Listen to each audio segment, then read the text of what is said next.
all of you on the 5th day of this voice. Today we will discuss about voice of present perfect, past perfect, future perfect. Present perfect means पूर्ण वर्तमान काळ, बरोबर. Past perfect means पूर्ण भूतकाळ. Future perfect means पूर्ण भविष्यकाळ. Yesterday we have taken two tenses. दोन काळ घेतले आपण, प्रेझेंट कंटिन्युअस, पास्ट कंटिन्युअस. आता आज आपण काय घेतोय? Present perfect have has, past perfect had, future perfect shall have will have V3. एकत्र तिन्ही सेम रूल आहे. तर बघा, present perfect have has one of them, दोन्ही पैकी एक येणार आहे. सांगितलं मी I we you he, I we you they आणि एक वचनी पुढं हॅव, ही शी इट एक वचनी पुढं हॅज. क्लिअर. पास्ट परफेक्टला एकच आहे हॅड, तोच घ्यायचा आहे. आणि फ्युचर परफेक्टला पॅसिव्ह वॉइस मध्ये विल हॅवच घ्यायचं, फक्त विल हॅव घेतलं तरी चालतं. त्यानंतर V3 येणार आहे, नंतर ऑब्जेक्ट, नंतर एक्सटेन्शन किंवा कॉम्प्लिमेंट वगैरे. मराठीमध्ये पूर्ण वर्तमान, पूर्ण भूत, पूर्ण भविष्य कसा ओळखायचा? ज्या वाक्याचा शेवट लेला आहे, लेली आहे, लेले आहेत असा होतो म्हणजे तो पूर्ण वर्तमान काळ मराठीत. ज्या वाक्याचा शेवट लेला होता, लेली होती, ले होते, लो होतो, होती, होते, पूर्ण भूतकाळ मराठीत. आणि पूर्ण भविष्यकाळ मराठीत कसा? लेला असेल, लेली असेल, लेले असतील, ले असतील, लो असेल, पूर्ण भविष्यकाळ मराठीतला झाला. आता याचा आपल्याला पॅसिव्ह करायचं आहे. सेम रूल आहे. सुरुवातीला काय? ऑब्जेक्ट. हॅव हॅज पैकी एक घेणार आहेत आपण. हॅव कुठे घेणार आहेत सांगा पटकन, पटपन. आय, सांगा पटपन. आय, वी, यू, दे आणि एकवचन आपलं V1. Have, he, she, it एक वचनी पुढं हॅज. ऑब्जेक्टला पण तसंच आहे. ऑब्जेक्ट तसं आलं तरच हॅव हॅज पैकी एक घ्यायचं. हॅडला नो चॅलेंज, विल हॅवला पण नो चॅलेंज. एक एक्झाम्पल आपण बघूया. ऑब्जेक्ट नंतर हॅव हॅज पैकी एक घ्यायचंय. काय घ्यायचंय समजलंय तुम्हाला? हॅव कुठं आणि हॅज कुठं. हॅड आला तर हॅडच घ्यायचंय. विल हॅव आलं तर शॅल हॅव, विल हॅव जरी आलं तर विल हॅवच घ्यायचंय. त्यानंतर बिन, काल आपण बीइंग घेतला आयएनजी असल्यामुळे. त्याच्या आधी अगोदर आपण मॉडल एक्झिक्युटिव्हला बी घेतला आपण, मॉडल एक्झिक्युटिव्ह असल्यामुळे. त्यानंतर V3, त्याच्या आधी been, V3 lift, V3 plus extension plus by plus subject. एक example, let's take one example. मी सांगितलं तुम्हाला I subject, right. Have has पैकी काय आलंय?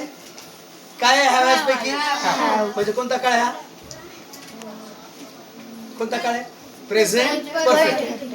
Given V3 lift. What given? काय दिलं? लिफ्ट दिली. Object. To my friend extension. आता याचं पॅसिव्ह वॉइस आपण सेकंड स्ट्रक्चर नुसार करणार आहोत. क्लिअर. आता सेकंड स्ट्रक्चर नुसार कसं पॅसिव्ह वॉइस करायचं आहे? सुरुवातीला काय घेऊ मी? ऑब्जेक्ट. म्हणजे काय घेऊ सांगा? लिफ्ट. त्याच्या पण नंतर काय घेऊ? हॅव. हॅव येईल का रे? आयच्या पुढे हॅव येणार आहे. आय वी यू दे आणि क्वेश्चन पुढे हॅव येणार आहे. पण ही शी इट एक क्वेश्चन पुढे हॅज येणार आहे. लिफ्ट एक क्वेश्चन आहे, मग काय येईल इथं? Lift has. नंतर been. Lift has been. Given V3 तसंच आहे. आता याला काही V1 वेगळं शोधायचं नाही, ते आहे तेच घ्यायचं. V1 lift has been given to my friend by. आयचं काय होईल?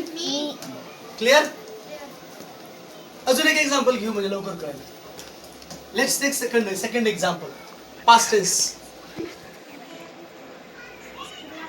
We had attended the ceremony. We had attended the ceremony. काय आहे? What is this? कोणता काळ आहे रे? Had, past perfect tense. Subject we. Had indicates past perfect. Attended V3. What attended? Ceremony. कार्यक्रम. आता याचं पॅसिव्ह सांगा. There is no extension. चलो कम ऑन, पॅसिव्ह वॉइस बोलो. सुरुवातीला काय? The ceremony. The ceremony. आता हॅड आलं इथं काही टेन्शन नाही करे. हॅव आलं तर हॅज कधी हॅव कधी हा प्रॉब्लेम आहे. हॅडला हॅडच राहणार आहे, तिथं काही बदल नाही. The ceremony had been attended with री. बीन याला अटेंडेड बाय विच अस. Clear. Now let's take future one example. आता फ्युचरचं घेऊ आपण एक्झाम्पल.